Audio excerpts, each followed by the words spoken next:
Terima kasih Bu Indah. Assalamualaikum warahmatullahi wabarakatuh. Terima kasih atas undangannya dari tim Olah Karsa ya. Saya mewakili bos saya Pak John karena nggak bisa hadir, jadi saya yang ditugaskan untuk hadir untuk membawakan presentasi terkait dengan bagaimana strategi dekarbonisasi yang dilakukan oleh PT Kereta Api. Mungkin biar nanti saya ngomongnya nggak terlalu banyak, saya video dulu ya Pak ya. Boleh diputar videonya? Pak Eka, punten ini kalau Pak Sahli mau pakai.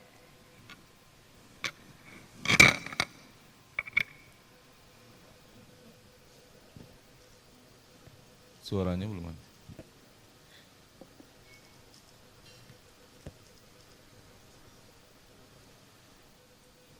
Oke, Pak Sahli mungkin sambil menunggu ya. Ini kendala teknisnya lebih ke volume kayaknya ya. Oh, di sini juga nggak muncul. Oke. Mungkin sambil menunggu, boleh saya ajukan beberapa pertanyaan Pak atau harus lihat? Jangan ditanya dulu Bu. Jangan ditanya dulu saya ya? bisa jawab nanti. Oh ya udah. Mudah-mudahan bisa segera teratasi ya Pak. Ini strategi saya biar nggak ngomong terlalu banyak sih. Oh iya, sepertinya berhasil sih Pak. Iya. Waktunya tetap, dimatikan.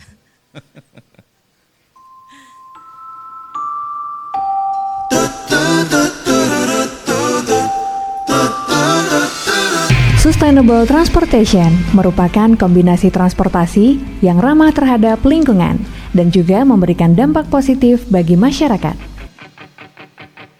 Mengapa ini penting? Karena transportasi adalah salah satu kontributor dalam menghasilkan emisi dan polusi udara. Konsumer memiliki peranan yang penting karena mereka yang menentukan pilihan.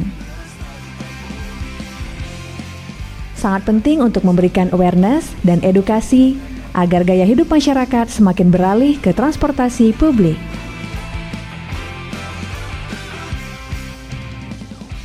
KAI menyadari pentingnya konsistensi untuk memberikan pembelajaran bagi masyarakat.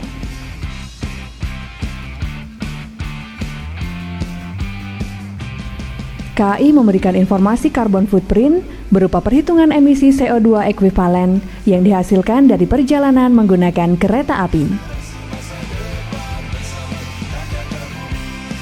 Data ini dapat menjadi sumber saintifik bagi masyarakat, khususnya penumpang kereta api dalam mengelola jejak karbonnya.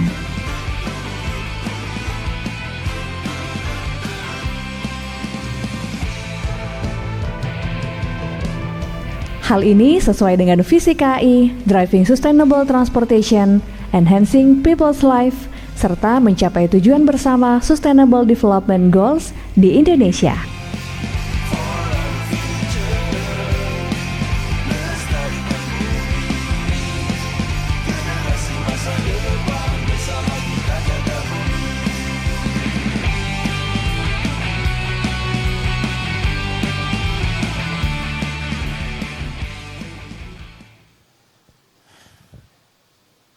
Baik, 3 menit sudah dipakai. Baik, langsung dilanjut aja Mas ke presentasinya.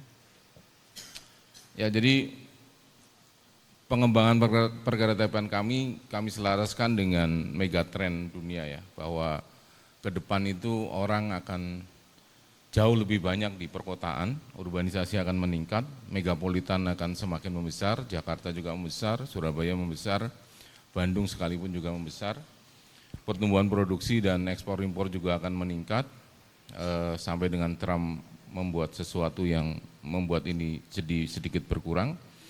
Kemudian orang semakin menginginkan kecepatan dan safety, sehingga kita juga mengembangkan HST di sini, dan kesadaran orang akan lingkungan, ini yang menjadi basis kami untuk melakukan pengembangan perkeretaapian ke depan.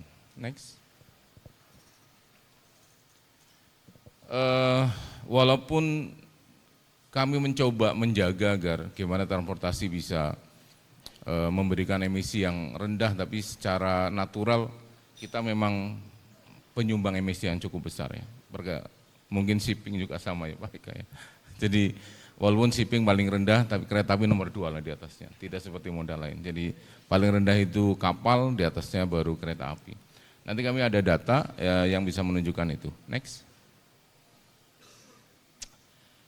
Ini kajian yang dilakukan oleh BRIN barusan. Jadi BRIN sudah melakukan kajian bersama kami untuk menghitung berapa emisi per penumpang di KRL. Jadi untuk para angker mungkin di sini ada ya, sudah dihitung oleh BRIN bahwa emisi kita itu kalau naik KRL itu kira-kira hanya 34 gram CO2 ekuivalen per kilometer. 34. Dibandingkan dengan moda lain saya kira ini ada perbandingannya sangat jauh. Jadi Bapak Ibu sekalian silahkan naik kereta api. Nanti saya menyediakan tiket gratis. Next. Kami sudah masukkan tentang sustainable di RJPP kami tahun ini sampai dengan tahun 2009. Bahkan visi kami pun sudah cerita tentang bagaimana kami driving sustainable transport, enhancing people life. Itu yang sudah kami masukkan. Dan itu nanti akan menjadi bagian dari sasaran strategis kami, bahwa kami harus mengurangi emisi sampai dengan 29% di 2030. Kita sudah coba, langkah-langkahnya juga sudah kita lakukan secara real di roadmap kami. Next. Komponen utama yang menjadi pijakan kami melakukan dekarbonisasi mulai dari eliminate, kita sudah melakukan optimalisasi desain rute dan operasi, kemudian ada juga elektrifikasi jalur, walaupun yang elektrifikasi sekarang posisinya baru sekitar 680-an kilometer. Jadi sekarang elektrifikasi itu praktis baru di Jakarta dan di Jogja. Ya. Ke depan mudah-mudahan dari Kementerian, dari DJKA akan segera melakukan di Bandung, mudah-mudahan. Jadi sekarang kan rasanya nggak elok ya, naik bus, kemudian naik KRD gitu. Kereta rel diesel itu. Jadi ke depan mudah-mudahan setelah naik bus, naiknya juga elektrik train. Kita juga ada kegiatan yang reduce, kemudian substitute sampai dengan yang compensate. Next.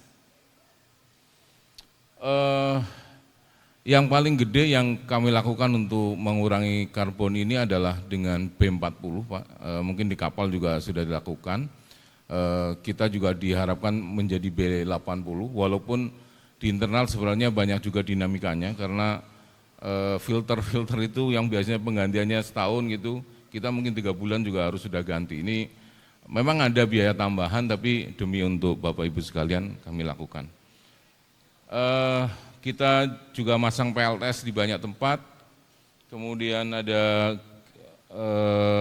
boarding pass, face recognition, saya kira ini banyak yang sekali yang mengapresiasi, karena kita nggak perlu, walaupun ada isu perlindungan data pribadi ya, sebenarnya ada isu itu juga, tapi kami coba meyakinkan bahwa tidak akan ada sabotase di situlah kira-kira. Next. Ini program yang lain, misalnya kalau Anda naik kereta api sekarang di kereta makan semuanya sudah kita coba mengurangi plastik, makanannya sudah menggunakan bungkus yang mudah sekali untuk di recycle.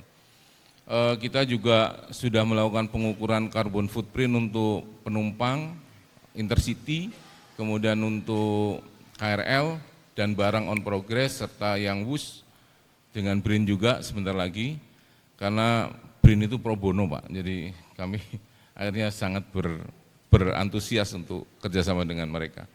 Next.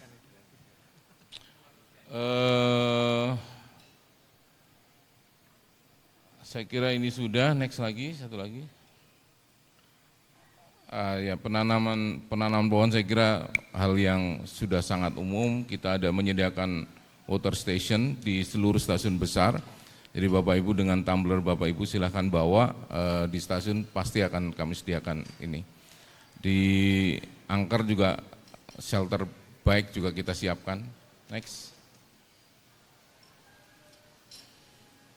Di internal kami juga melakukan penggantian misalnya bantalan itu slipper yang tadinya menggunakan kayu, kita sudah menggunakan yang sintetik. Ini hampir semua di Wesel sudah pakai sintetik.